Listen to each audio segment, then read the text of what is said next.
अस्सलामु अलैकुम वरहमतुल्लाहि वबरकातुहू। अल्हम्दुलिल्लाह नहमदुहु व नस्तईनुहु व नस्तगफिरुहु व नु'मिनु बिही व नतवक्कलु अलैहि। अम्मा बअद फ़अऊज़ु बिल्लाहि मिनश शैतानिर रजीम। बिस्मिल्लाहिर रहमानिर रहीम। इन्नहुम फ़ित्यतुन आमनू बिरब्बिहिम व ज़िदनाहुम हुदा। सदक़ल्लाहुल अज़ीम। अल्लाहुम्मा सल्लि अला सय्यिदिना मौलाना मुहम्मदिन फ़ी अव्वलि कलामिना। अल्लाहुम्मा सल्लि अला सय्यिदिना मौलाना मुहम्मदिन फ़ी औसति कलामिना। अल्लाहुम्मा सल्लि अला सय्यिदिना मौलाना मुहम्मदिन फ़ी आखिरि कलामिना। मुअज़्ज़ज़ सामिईन किराम, गुज़िश्ता 3 हफ़्तों से आप तमाम हज़रात ये समाअत फ़रमा रहे हैं कि हमारे मुस्लिम नौजवान के अंदर क्या सिफ़ात और क्वालिटी होनी चाहिए और कौन से सिफ़ात और क्वालिटी नहीं होनी चाहिए। गुज़िश्ता हफ़्ते आपके सामने ये बात आई थी कि एक अच्छा नौजवान बनने के लिए और कायदाना सलाहियत अपने अंदर पैदा करने के लिए, कौम का रहबर और लीडर बनने के लिए जो सिफ़ात हम सब को और मुस्लिम नौजवान को सीखना चाहिए, उनमें से सबसे पहली सिफ़त ये है कि इहक़ाक़ हक़ और इब्ताल बातिल, और दूसरी चीज़ कि उसके अंदर हिम्मत हो, दिलेरी हो।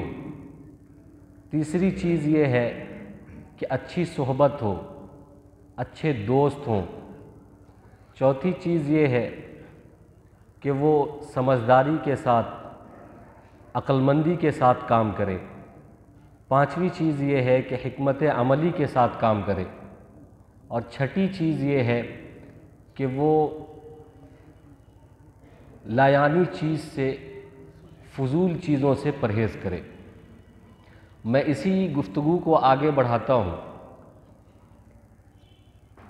कि और भी सिफ़ात हैं। मसलन एक अच्छा नौजवान बनने के लिए अपने अंदर तक़वा पैदा करें। तक़वे के साथ हर अमल के अंदर कामयाबी पैदा होती है। अगर नौजवान के अंदर तक़वा पैदा हो जाए तो नौजवान किसी भी फील्ड में हो, किसी भी सेक्टर में हो, किसी भी डिपार्टमेंट में हो, वो चाहे कॉलेज में हो, वो चाहे ऑफिस में हो, वो चाहे बिज़नेस में हो, वो चाहे तिजारत में हो, वो किसी भी फील्ड में वर्क कर रहा हो, किसी भी सेक्टर में काम कर रहा हो, किसी भी शोबे में काम कर रहा हो, अगर उसके अंदर तक़वा है तो उस काम को कमा हक़्क़हू, ईमानदारी के साथ, दियानतदारी के साथ वो अदा करेगा। मसलन एक इंजीनियर है और वो इंजीनियर मुत्तकी है, तो फिर वो अपनी इंजीनियरिंग में तक़वे के साथ जो काम करेगा तो उस काम में बरकत भी होगी, उस काम के अंदर खैर भी होगा और दियानतदारी और ईमानदारी के साथ वो काम करेगा। ऐसे ही अगर कोई डॉक्टर है, कोई प्रोफेसर है, या किसी तरीक़े से लेक्चरर है, स्पीकर है, उसके अंदर तक़वा है, उस लाइन का तक़वा है, तो वो अपने काम को, अपनी ज़िम्मेदारी को और अपने जॉब को कमा हक़्क़हू अदा कर सकता है और जैसा उसका हक़ है उसको वो अदा करेगा। इसलिए हमारा ये मानना है कि कोई भी काम हो, शरीयत उस काम को करने से मना नहीं करता। कोई भी वर्क हो, अगर उसके अंदर खिलाफ़ शरीयत कोई बात नहीं है तो शरीयत उसको मना नहीं करता।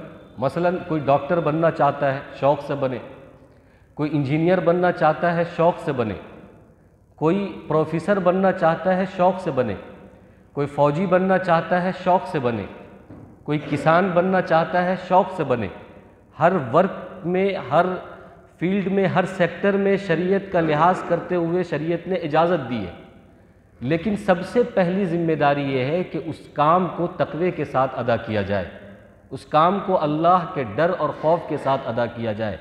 एक टीचर के अंदर अगर अल्लाह का डर और खौफ है तो फिर वो अपनी ड्यूटी करते हुए जब टीचिंग करेगा और स्कूल का काम करेगा, इसी तरीके से कॉलेज में काम करने वाले प्रोफेसर अगर अल्लाह का डर और तकवा इख्तियार करते हुए काम करेंगे, इंजीनियर अल्लाह का डर और तकवा इख्तियार करते हुए काम करेंगे, डॉक्टर अगर अल्लाह का डर और तकवा इख्तियार करते हुए काम करेंगे, तो कभी न मखलूक को कोई नुकसान होगा और न अल्लाह उससे नाराज़ होगा। अल्लाह की रहमतें भी उतरती रहेंगी, बरकतें भी उतरती रहेंगी और खैर व आफियत का मामला भी उसके साथ होता रहेगा। तो इसलिए कहते हैं कि सारी क्वालिटी होने के साथ साथ जो बुनियादी क्वालिटी है, जो बुनियादी सिफत है, वो है तकवा। मुसलमान बाद में मुसलमान बनने से पहले या मोमिन बंदा जब बनता है या मुसलमान बंदा जब बनता है तो कामिल मोमिन बंदा और कामिल मुसलमान बंदा उस वक्त तक नहीं बन सकता जब तक कि उसके अंदर तकवा ना पैदा हो जाए। आदमी किसी भी सेक्टर में काम करे लेकिन तकवे के साथ काम करे, परहेजगारी के साथ काम करे, अल्लाह का डर और खौफ को रखते हुए काम करे, इंशाअल्लाह वो उस काम में ख़यानत नहीं कर सकता, वो उस काम में बेईमानी नहीं करेगा। उस काम के अंदर अगर वो बिज़नेस करता है, तिजारत करता है, तो उस काम के अंदर कम तौल के, कम नाप के नहीं देगा, बराबर सराबर देगा, धोखा नहीं दे सकता है, बेईमानी नहीं कर सकता है। इसी तरीके से तकवे के साथ साथ तालीम, कि अगर नौजवान के अंदर अपने नौजवान को, मुस्लिम नौजवान को अगर अपनी ज़िंदगी से, अपनी उम्र से, अपनी ताकत से, अपनी बॉडी से, अपने जिस्म से किसी को फ़ायदा पहुंचाना है तो उसके अंदर तालीम भी पैदा करनी होगी, क्योंकि बग़ैर तालीम के आदमी कुछ नहीं कर सकता है। आज दुनिया जो तरक्की कर रही है और जो लोग भी तरक्की कर रहे हैं, जो कौम भी तरक्की कर रही है, आगे बढ़ रही है, उसके पीछे तालीम है। तालीम और तरक्की दोनों साथ साथ है। जहाँ जहाँ तरक्की है वहाँ वहाँ तालीम है, जहाँ जहाँ तरक्की नहीं है वहाँ वहाँ तालीम नहीं है। तो हमारे नौजवानों को तालीम से जुड़ना होगा, एजुकेशन के सेक्शन से जुड़ना होगा। और अल्लाह तबारक व तआला ने कुरान करीम के अंदर ये साफ तौर पर यह फरमा दिया, इक़रा बिस्मि रब्बिकल्लज़ी खलक़, कि पढ़ो अल्लाह के नाम से जिस अल्लाह ने तुमको पैदा किया। अल्लाह तबारक व तआला ने पढ़ने के लिए पूरी ज़मीन को, पूरे आसमान को कहा कि पढ़ो।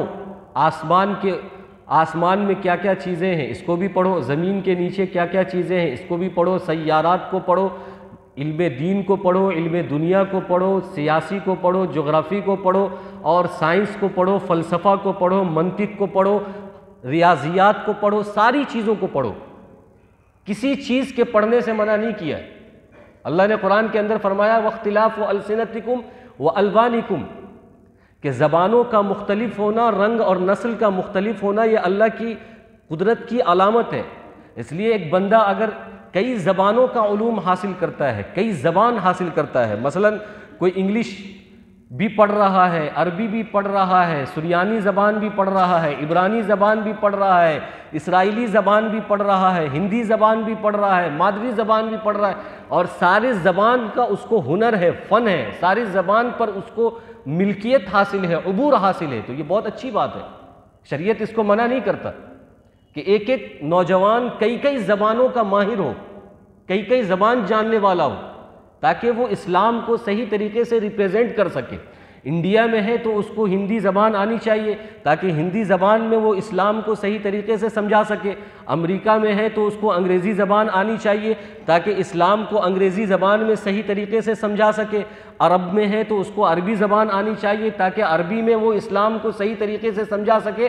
तो हर ज़बान को पढ़ना है, हर फ़न को पढ़ना है, हर किताब को पढ़ना है और उलूम के हर हिस्से को पढ़ना है, क्योंकि जब हम पढ़ेंगे आगे की बातें, पिछली कौमों को, वाक़यात को और उसके हुनर को और 1400 साल तारीख़ को जब हम पढ़ेंगे तो हमारी अक्लें खुलेंगी, हमें समझ में आएगा कि हम किसके बाशिंदे हैं, हमारे पुश्त कौन थे, हमारे आबाओ अजदाद कौन थे, उन्होंने कितनी मेहनतें की हैं, उन्होंने कितनी कुर्बानियाँ दी हैं, इस मुल्क को सींचने के लिए और हमको बनाने के लिए और हमको इस मकाम तक पहुंचाने के लिए हमारे आबाओ अजदाद ने कितनी कुर्बानियाँ दी है, कितनी मेहनत की है, ये सब पढ़ने से पता होगा। तालीम से ये सारी चीज़ें जुड़ी हुई है। ये ज़रूरी नहीं है कि सिर्फ़ एक आदमी मदरसे की तालीम हासिल करे, मौलवी बन जाए, आलिम बन जाए, हाफिज़ बन जाए, बस काफ़ी है। नहीं, आलिम के साथ साथ उसको असरी तालीम में भी महारत होनी चाहिए और हर फ़न का माहिर होना चाहिए। एक मुसलमान किसी चीज़ का मोहताज ना हो। एक आलिम बन गया और अरबी ज़बान का माहिर है, फिर अंग्रेज़ी ज़बान का मोहताज है, तो वो अच्छा मुसलमान नहीं हो सकता। मुसलमान को हर ज़बान का माहिर होना चाहिए और किसी ज़बान में वो दूसरे का मोहताज ना हो, अपनी माफ़ी ज़मीर को वो खुद अदा कर सके। इसलिए कहते हैं कि तक़वे के साथ साथ उसके अंदर तालीम भी हो, तालीमी मशगला भी हो, तालीमी दिलचस्पी भी हो, तालीमी रग़बत भी उसके अंदर पैदा होनी चाहिए।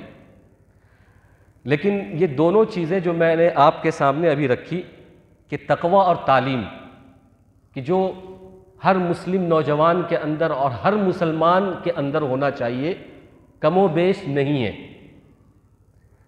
तक़वा तो है ही नहीं, किसी सेक्टर में तक़वा नहीं है, किसी शोबे में तक़वा नहीं है।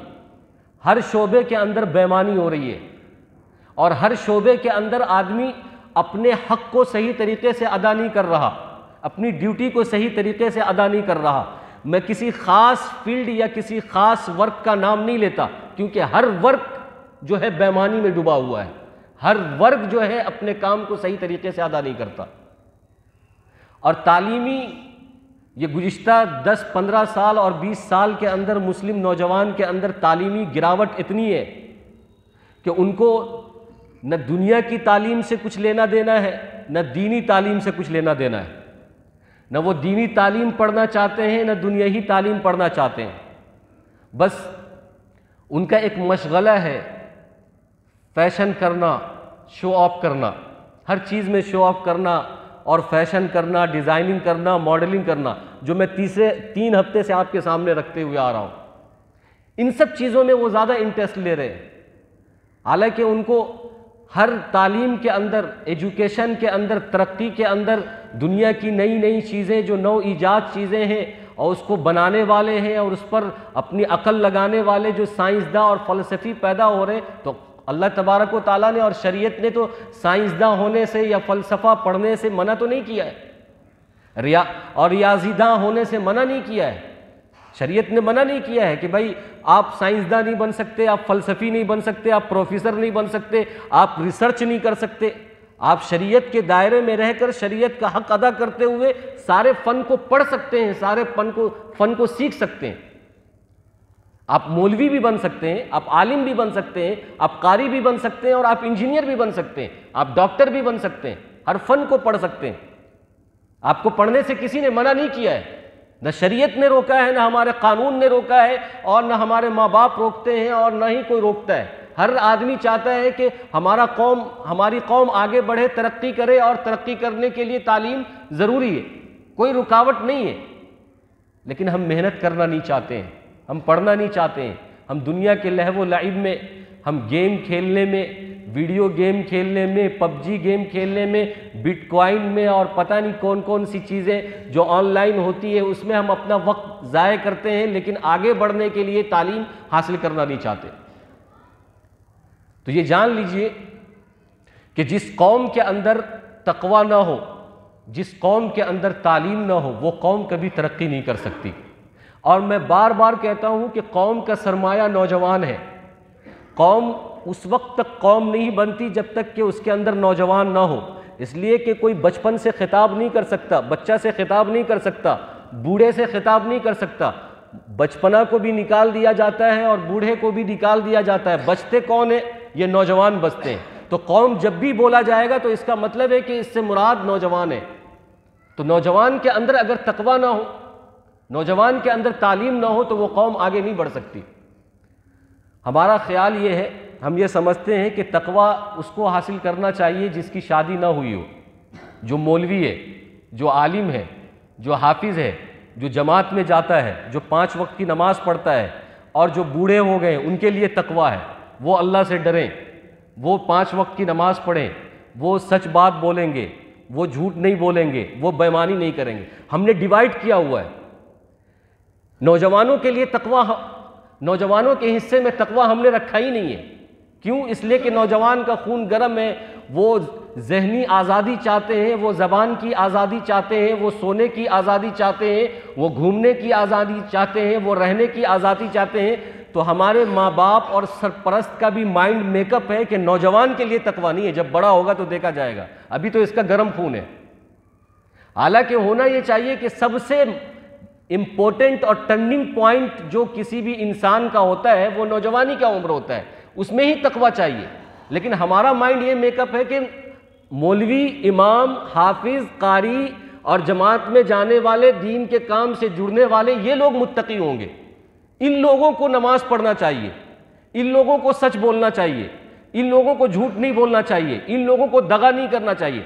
बाकी जो लोग हैं उन पर तो सब कुछ की आज़ादी है। वो जब चाहे शराब पी सकते हैं, वो जब चाहे बेहयाई कर सकते हैं, वो जब चाहे बदकारी कर सकते हैं, वो जब चाहे जो है धोखा दे सकते हैं, वो जब चाहे जुल्म कर सकते हैं। तो हमने जो इस तरीके से शरीयत को बांटा है, डिवाइड किया है, ये हमारी गलत फहमी है। तकवा सबके लिए है, बूढ़ों के लिए भी है, जवानों के लिए भी है, दीनदारों के लिए भी है, मौलवियों के लिए भी है, इंजीनियर के लिए भी है, प्रोफेसर के लिए भी है, डॉक्टर के लिए भी है, पढ़े लिखों के लिए भी है, जो पढ़े लिखे नहीं है उनके लिए भी है। ये डिवाइड करने वाली चीज़ नहीं है, ये सबके लिए है कि सब लोग मुत्तकी बने। लेकिन हमने इमाम साहब के और मौलवी साहब के और आलिम साहब के ज़िम्मे डाल दिया है कि भाई आप मुत्तकी बनते रहिए, हम खुले सांड की तरह घूमते रहेंगे, हमको दीन से कोई मतलब नहीं है, हमको तकवा से कोई मतलब नहीं है, हम तो जो चाहेंगे करेंगे। तो अगर ऐसा रहा तो फिर हमारा समाज कभी बन नहीं सकता। क्यों? इसलिए कि हमारे समाज का जवान नहीं बनेगा, उनके अंदर तकवा नहीं आएगा। और उसके साथ साथ दो बातें हुई, तकवा और तालीम। तीसरी चीज़ है तजुर्बा, कि हमारे नौजवान के अंदर तजुर्बा भी होना चाहिए। और ये तजुर्बा मोबाइल पर बैठने से, कंप्यूटर पर बैठने से और लायानी बात करने से, वीडियो गेम खेलने से, क्रिकेट खेलने से ये तजुर्बा हासिल नहीं होता है। तजुर्बा हासिल करने के लिए बहुत मेहनत करनी पड़ती है, मुजर्रब लोगों के साथ वक्त देना पड़ता है, जो तजुर्बेकार लोग हैं उनके साथ रहना पड़ता है। आज हमारे नौजवानों के पास अगर पैसा है, उनके माँ बाप के पास पैसा है, माँ बाप ने उनको पैसा दे दिया कि जाओ बेटा बिजनेस कर लो, तिजारत कर लो, वो 10 लाख, 12 लाख, 15 लाख रुपए किसी दुकान में या किसी काम में लगा दिया। न उस काम का उसने तजुर्बा हासिल किया, न उस काम के बारे में वो जानता है, न इससे पहले वो काम करता था, ये भी नहीं मालूम है कि इसमें बेनिफिट कितनी होगी और इसको करना कैसे। बस पैसा था, लगा दिया, दुकान खरीदा और पता चला 2 साल के अंदर 50 लाख और 5 लाख रुपए को ख़राब कर दिया, बर्बाद कर दिया। इसलिए कहते हैं कि आदमी को अगर बैग का काम ही करना है, साइकिल का ही काम करना है, तो पहले उसको साइकिल मैकेनिक के पास जाकर उसके पास बैठकर उसका तजुर्बा लेना होगा। अगर बाइक मैकेनिक का काम करना है तो बाइक मैकेनिक का काम सीखना होगा। अगर जरी का काम करना है तो उसको जरी का काम सीखना होगा। पीको का काम करना है, दर्जी का काम करना है तो आदमी उस काम को सीखता है। लेकिन हमारे नौजवान को नहीं, बस पैसा मिल गया तो वो तिजारत में सोचते लगा दे, और पैसा एक ऐसा है जैसे कि पेड़ लगा दिया और उसमें से पैसा निकलता रहेगा और तोड़ तोड़ कर हम जेब में डालते रहेंगे और खर्च करते रहेंगे। किसी भी काम का तजुर्बा ज़रूरी है, सिर्फ तालीम काफ़ी नहीं है, सिर्फ तकवा काफ़ी नहीं है, उसका तजुर्बा भी ज़रूरी है। हम किसी भी लाइन में जा रहे हो, किसी भी फील्ड में जा रहे हो, उस फील्ड में अगर हमें कामयाबी चाहिए तो उस लाइन का तकवा, उस लाइन की तालीम और उस लाइन का तजुर्बा, ये तीनों चीज़ हमारे साथ होनी चाहिए। तकवा हमें अल्लाह का डर दिलाएगा, तालीम हमें आगे की मंजिल बताएगी और तजुर्बा हमें नुकसान से रोकेगा। किसी भी वर्क में हम एक छोटी सी दुकान लेकर बैठते हैं तो उस छोटी सी दुकान में भी हमें ये 3 चीज़ होना ज़रूरी है हमारे साथ। ये 3 चीज़ हम जानेंगे कि इस दुकान में हमें तकवा चाहिए, इस दुकान की हमें तालीम चाहिए कि इसकी में एजुकेशन की क्या क्या चीज़ें ज़रूरत पड़ती है, और फिर इस दुकान के अंदर हमें तजुर्बा चाहिए कि इस दुकान को चलाना कैसे, इस दुकान को बचाना कैसे, इस दुकान से और भी कई दुकान बढ़ाना कैसे है, उसका तजुर्बा हमें चाहिए। और उसके बाद है हुनर, हुनर सीखने का जज्बा, कि हमारे नौजवानों के अंदर किसी भी फ़न को सीखने का जज्बा होना चाहिए।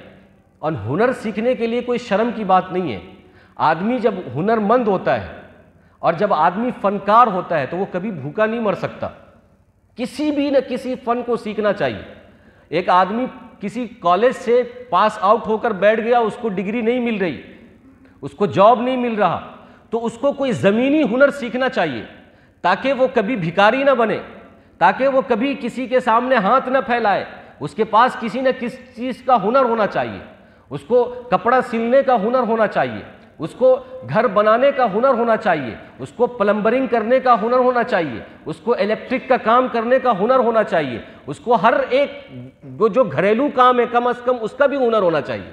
किसी मशीन को ठीक करने का हुनर होना चाहिए, किसी मशीन बिगड़े हुए मशीन को और सही करने का हुनर होना चाहिए। तो इससे मालूम होता है कि अगर आदमी कोई बहुत बड़ी डिग्री लेकर बैठा हुआ है, उसको जॉब नहीं मिल रहा, उसको काम नहीं मिल रहा, तो ये जो हुनर है, ये हुनर के ज़रिए अपने बीवी बच्चों को पाल सकता है, अपने घर को बचा सकता है, अपने घर को भुखमरी से बचा सकता है, चोरी से बच सकता है, और जो है डाका डालने से बच सकता है, बहुत सारे गुनाहों से बच सकता है। लेकिन हम ये सोचते हैं कि बड़े बड़े कॉलेज से हमने पढ़ लिया, हमें डिग्री मिल गई और हमें मेयारी नौकरी चाहिए जो हमारी मेयार की नौकरी है, और वो हमको हमारी मेयार की नौकरी नहीं मिल रही, तो हमारे पास कोई हुनर नहीं है। एक बंदा है जो सिर्फ एक मेडिकल की दुकान में बैठता है, अगर मेडिकल की दुकान ख़त्म हो जाए, खुदा न खास्ता उसमें आग लग गया या किसी वजह से उसको सील कर दिया गया, अब उसके पास सेकंड कोई ऑप्शन ही नहीं है जरिए माश का। उसने कुछ कभी सीखा ही नहीं। उसने बुखार की दवा से लेके और जितनी बीमारी की दवा है उसका नाम जानता था, बस वही काम करता था, उसके अलावा उसको कुछ आता ही नहीं है। वो बाहर की दुनिया देखा ही नहीं है और वो बाहर कोई वर्क कर ही नहीं सकता है, कोई काम कर ही नहीं सकता है। तो किसी एक काम पर, किसी एक हुनर पर निर्भर नहीं करना चाहिए किसी भी नौजवान को। उसके हाथ में 5-5 हुनर हो, 6-6 हुनर हो, वो हरफन मौला हो कि वो अगर एक काम छूटा तो दूसरा काम वो कर सकता है, दूसरा काम छूटा तो तीसरा काम वो कर सकता है, चौथा काम छूटा तो पांचवा कर सकता है।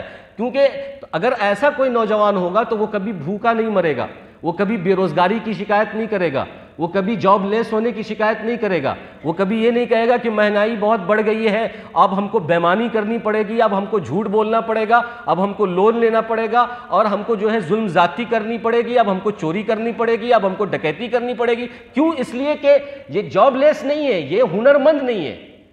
ये कहेगा मैं जॉब नहीं है, ये समझ में बात नहीं आएगी। ये कहिए कि इसके पास हुनर नहीं है। तो हुनर होना चाहिए, और जितना हुनर आदमी सीख ले उतना अच्छा है। हुनर कभी भी आदमी को नुकसान नहीं, फ़ायदा पहुंचाता है, कदम कदम पर फ़ायदा पहुंचाता है। और हुनर सीखने के साथ साथ मेहनत होना चाहिए। हमारे नौजवान के अंदर मेहनत की कमी है।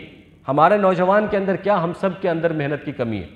आप मुस्लिम समाज का एक इहाता करें, मुआयना करें, और मुस्लिम के मुकाबले में जितनी कौमें इंडिया के अंदर बसती हैं या दीगर मुल्क अक़वाम के अंदर बसती हैं, उनका भी इहाता करें कि दोनों में सुस्त कौन है और चालाक कौन है, एक्टिव कौन है। आप जब सुबह फजर के वक्त उठते हैं, शहरों में या देहातों में भी, यहाँ की भी बात मैं करता हूँ, यहाँ जब आप सुबह फजर में उठते हैं, उठने के बाद रोड पर आप देखें कि हमारे मुस्लिम नौजवान कितने नज़र आते हैं।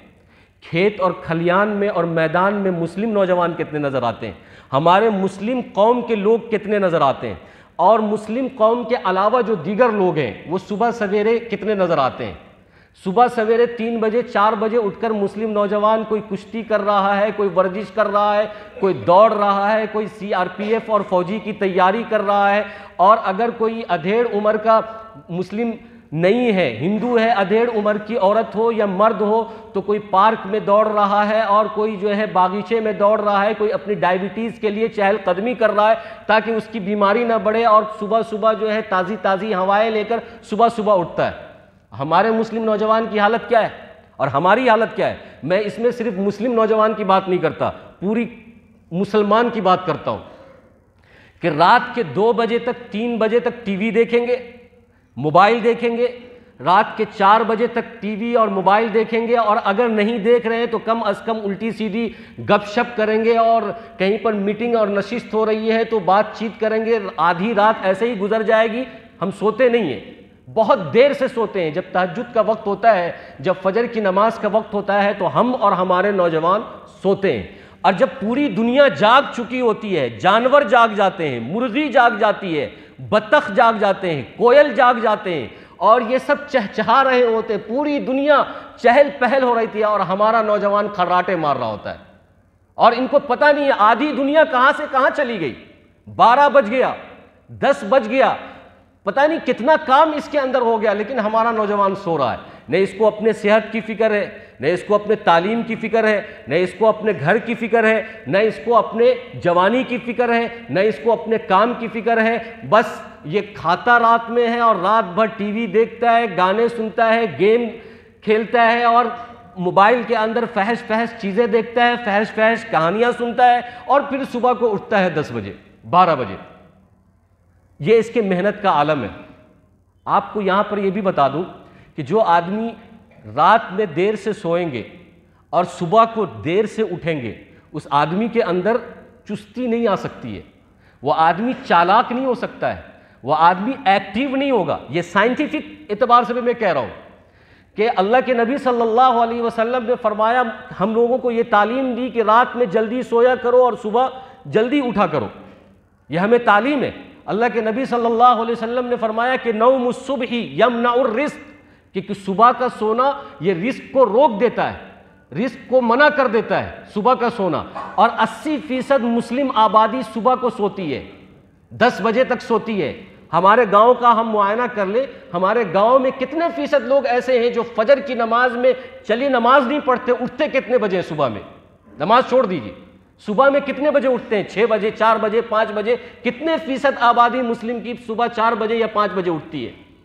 अब ये सो रहे 10 बजे तक, 12 बजे तक, तो फिर इनके अंदर चुस्ती आएगी कहाँ से, चालाकी आएगी कहाँ से? ये एक्टिव होंगे कब, इनका सेल जगेगा कब? जब तक इनका सेल जगता है उस वक्त तक शाम हो जाती है। फिर ये इरादा करते हैं अच्छा कल से आप काम करेंगे, कल से आप पढ़ाई करेंगे। तो फिर रात होती है, रात में फिर वही लहवो लाइब, फिर वही गलत सलत काम, और फिर वही खाना खाया और पड़ा रहा, सोया रहा। फिर सुबह को ऐसा ही करते करते साल निकाल देते हैं, 6 साल निकाल देते हैं, 10 साल निकाल देते हैं, पूरी जिंदगी निकाल दे रहे हैं। इसलिए मेरे मुस्लिम नौजवानों से भी, और हम पूरे जो लोग यहाँ बैठे हुए मेरी बात सुन रहे हैं, उनसे मैं ये कहता हूँ कि मेहनत की आदत डालिए, अपने नफ्स को कुचलने की आदत डालिए, रात को जल्दी सोने की आदत डालिए, सुबह को जल्दी उठने की आदत डालिए। अगर आप चाहते हैं कि आप दुनिया को फतह करें, अगर आप चाहते हैं कि आप दीन को फतह करें, दीन में कामयाबी हासिल करें, दुनिया में कामयाबी हासिल करें, तो आप 12 बजे सोकर और 10 बजे उठकर दीन और दुनिया में कामयाब नहीं हो सकते। आप उठाकर देख लें, किसी की भी तारीख उठाकर देख लें कि जो लोग भी दुनिया में कामयाब हैं, थे, हो रहे हैं, वो हरगिज़ ऐसा नहीं हो सकता कि वो रात को 1 बजे 2 बजे तहज्जुद के वक्त सोते हैं और 12 बजे उठते हैं और मुल्क के प्रधानमंत्री बन गए, मुल्क के बादशाह बन गए, और बहुत बड़े इंजीनियर बन गए, और बहुत बड़े डॉक्टर बन गए, और बहुत बड़े फलसफी बन गए, और बहुत बड़े अल्लामा बन गए। ऐसा हो नहीं सकता है। इसलिए कि बॉडी के अंदर मेहनत ज़रूरी है, बॉडी के अंदर चुस्ती ज़रूरी है, चालाकी ज़रूरी है। लेकिन जो आदमी सुबह को उठेगा ही नहीं, तो वहीं से तो सुस्ती शुरू हो जाती है। जहां सुबह ताज़ी हवा लगती है, आप देख लीजिए शहरों में पूरे गार्डन के अंदर, पूरे पार्क के अंदर आपको 90% गैर मुस्लिम दौड़ते हुए नजर आएंगे। बूढ़े, बूढ़ी, 50 साल के, ये सब अपने सेहत को मेंटेन करने के लिए, अपनी डायबिटीज़ को मेंटेन करने के लिए दौड़ रहे हैं चौपाटियों पे, गार्डनों में। ये अलग बात है कि वहाँ पर बेपर्दगी होती है, ये इस्लामी मसले से अलग होकर। लेकिन आप जब वहाँ पर उठा कर देंगे तो मुसलमान बूढ़ा कितना नज़र आएगा, मुसलमान बूढ़ी कितने नज़र आएंगे, मुसलमान नौजवान कितने नज़र आएंगे? वो सब बिस्तर पर होते हैं उस टाइम पर। इनको अपने डायबिटीज़ की फिक्र नहीं है, हालांकि इनसे ज़्यादा कोई खाता नहीं है, इनको तो और पचाने की ज़रूरत है। मुसलमान जितना खाता है उतना तो कोई कौम नहीं खाती, तो इनको तो और अपने सेहत को बचाने की ज़रूरत है और बॉडी को मेंटेन करने की ज़रूरत है। लेकिन खाते भी सबसे ज़्यादा हैं और सोते भी सबसे ज़्यादा हैं। जो लोग खाते कम हैं, जो लोग तेल मसाला मिर्च कम खाते हैं, वो सुबह सुबह उठते हैं और अपने डायबिटीज़ को मेंटेन करने के लिए दूर दूर भागते हैं। और ये लोग तेल मसाला चर्बी खाकर रात में 12 बजे सोते हैं और फिर सुबह 12 बजे उठते हैं। इनको अपने डायबिटीज़ की फिक्र नहीं है, ये वर्जिश नहीं करते हैं, ये जिस्मानी वर्जिश नहीं कर रहे, कुछ नहीं कर रहे। तो फिर ऐसे लोग आगे कैसे बढ़ेंगे? ऐसे लोगों को फिर अपना मुस्तकबिल और फ्यूचर बनाने में क्या चीज़ मुईन और मददगार होगी? कुछ नहीं हो सकता, ऐसे कौम का कुछ नहीं हो सकता। इसलिए हम अपने आप को चुस्त बनाएं, चालाक बनाएं, मेहनती बनाएं। उसके साथ साथ बड़ों की खिदमत करें, बड़ों की दुआ लें। हो सकता है कि एक नौजवान हो जो मेहनती भी है और मुत्तकी भी है, तालीम याफ्ता भी है, तजुर्बेकार भी है। ये सारी सिफात उसके अंदर मौजूद है। तालीम याफ्ता भी है, तजुर्बेकार भी है, मुत्तकी भी है, मेहनती भी है, हुनरमंद भी है, लेकिन बड़ों की खिदमत नहीं करता है, अपने माँ बाप की खिदमत नहीं करता है, अपने वालिदैन की खिदमत नहीं करता है। तो इस वजह से उसको जॉब नहीं मिल रही, इस वजह से वो अपने माँ बाप की नाराज़गी की वजह से उसको किसी भी काम में कामयाबी नहीं मिल रही। वो सोना को छू रहा है तो मिट्टी हो जा रहा है। होना ये चाहिए कि मिट्टी को छुए तो सोना हो जाए, लेकिन वो किसी भी सोना को छू रहा है तो वो मिट्टी हो रहा है। इसका मतलब ये है कि कहीं ना कहीं पर लीक है, कहीं ना कहीं पर खराबी है। तो अपने बड़ों की खिदमत करें, अपने वालिदैन की दुआ लें, अपने वालिदैन की खिदमत करें, अपने वालिदैन की इताअत करें, अपने वालिदैन की माने। एक आदमी अल्लाह की बात मानता है, इबादत कर रहा है, तकवा इख्तियार कर रहा है, और ये कैसा मुत्तकी है कि अपने माँ बाप की बात नहीं मानेगा? ये कैसा मुत्तकी है जो अपने माँ बाप की खिदमत नहीं करेगा? ये कैसा मुत्तकी है जो अपने बड़ों की खिदमत नहीं करेगा? इसलिए कि अगर ये मुत्तकी वाकई है तो ये अपने माँ बाप की बात भी मानेगा, उसकी खिदमत भी करेगा और उसका कहना भी मानेगा, और अगर वो सही मशवरा देते हैं तो उस मशवरे पर अमल भी करना होगा। तो ये सारी चीज़ों के साथ साथ हमें अपने पेरेंट्स का एहतराम करना, तब भी हम आगे बढ़ेंगे। बड़े बड़े लोग माँ बाप के दुआओं की वजह से बड़े बने। माँ बाप के उनके अंदर कोई टैलेंट नहीं है, उनके अंदर कोई तालीम नहीं है, उनके अंदर कोई हुनर नहीं है, उनके अंदर कोई फ्यूचर नहीं है, लेकिन माँ बाप ने दुआ दे दी तो आज वो बड़ी सी बड़ी कुर्सी पर और बड़ी से बड़ी पोस्ट पर विराजमान है, बैठे हुए हैं, अच्छा खा रहे हैं, अच्छा कमा रहे हैं और अच्छी इज्जत हासिल कर रहे हैं। इसलिए माँ बाप की दुआएं और बड़ों की खिदमत साथ होनी चाहिए, और साथ साथ में बड़ों से, माहिरीन से मशवरा भी करते रहें। खुले सांड की तरह ना घूमें। हमारे नौजवान को अगर किसी भी वर्ग में, किसी भी वर्ग में, किसी भी फील्ड में, किसी भी सेक्टर में कोई सा भी काम करना हो तो अंधाधुन उसमें ना कूदें, बल्कि उस काम के जो माहिरीन है उससे मशवरा करें। उस काम के जो माहिरीन है उससे मशवरा करें कि मुझे ये काम करना चाहिए कि नहीं करना चाहिए। हत्ता कि अगर किसी नौजवान को शादी भी करनी हो, निकाह भी करना हो, तो अपने बड़ों से, माहिरीन से उसका मशवरा करें कि किस लड़की से मैं शादी करूंगा तो उससे शादी करूंगा तो मुझे उससे फायदा होगा और उसको मुझसे फायदा होगा। मेरा स्टेटस क्या होना चाहिए और जिससे मैं शादी कर रहा हूं उसका स्टेटस क्या होना चाहिए। हर चीज में मशवरा करें।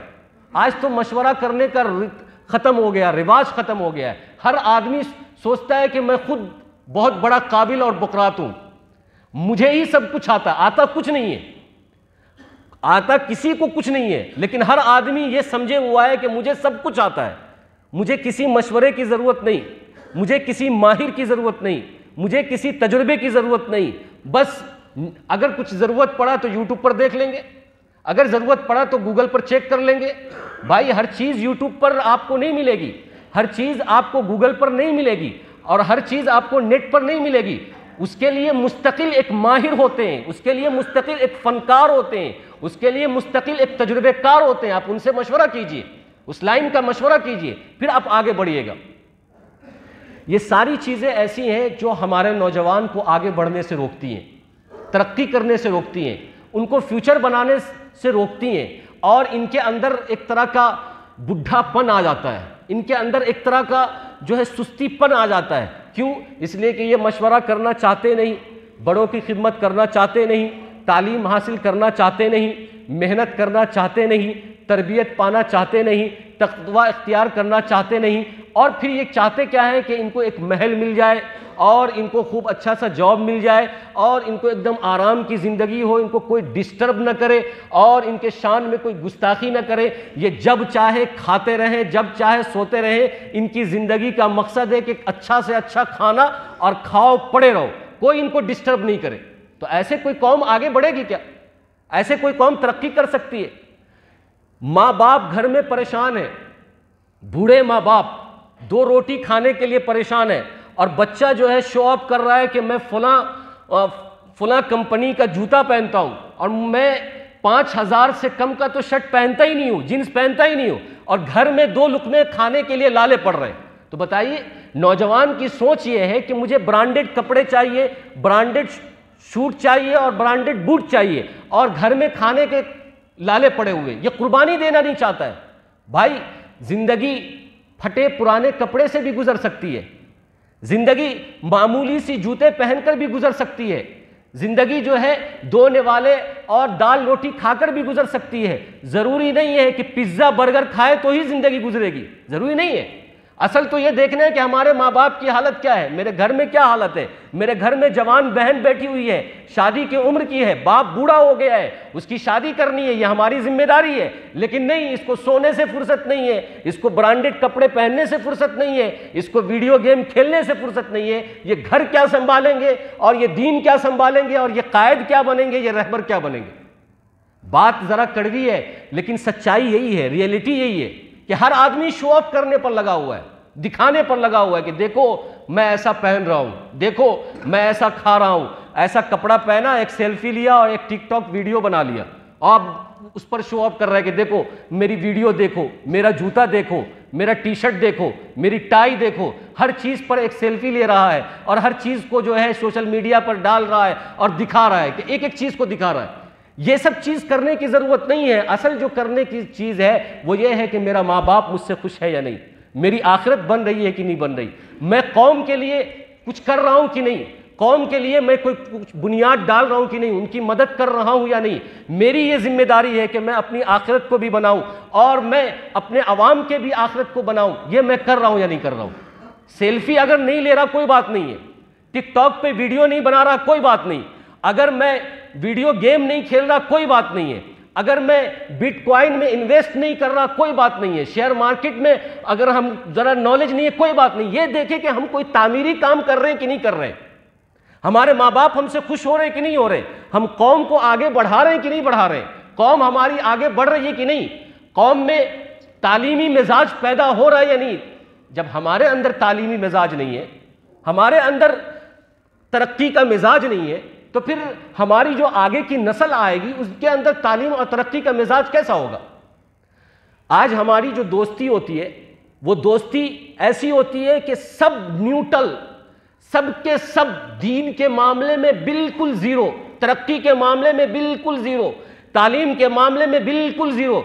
इनकी मजलिसों में और इनके जितने भी दोस्त अहबाब होते हैं जो एक साथ बैठते हैं, उस मजलिस में तालीम का कोई तस्करा नहीं है, तरक्की का कोई तस्करा नहीं है और इस आगे बढ़ने का कोई तस्करा नहीं है, फ्यूचर का कोई तस्करा नहीं। तस्करा क्या हो रहा है, यही सारी बवंडल और बेकार बंडल चीज़ों का तस्करा होता है जो मैं अभी आपको बता रहा हूँ। ऐसे हम आगे नहीं बढ़ सकते। अल्लाह तबारक व तआला हम सबको इन सिफात को अपने अंदर पैदा करने की तौफीक अता फरमाए और अपने कौम के लिए मर मिटने का जज्बा अता फरमाए और अपनी ज़िंदगी को अमानत के साथ, दियानत के साथ, तक़वे के साथ गुजारने की तौफीक अता फरमाए। आमीन व आखिर दावाना अनिल हम्दुलिल्लाहि रब्बिल आलमीन।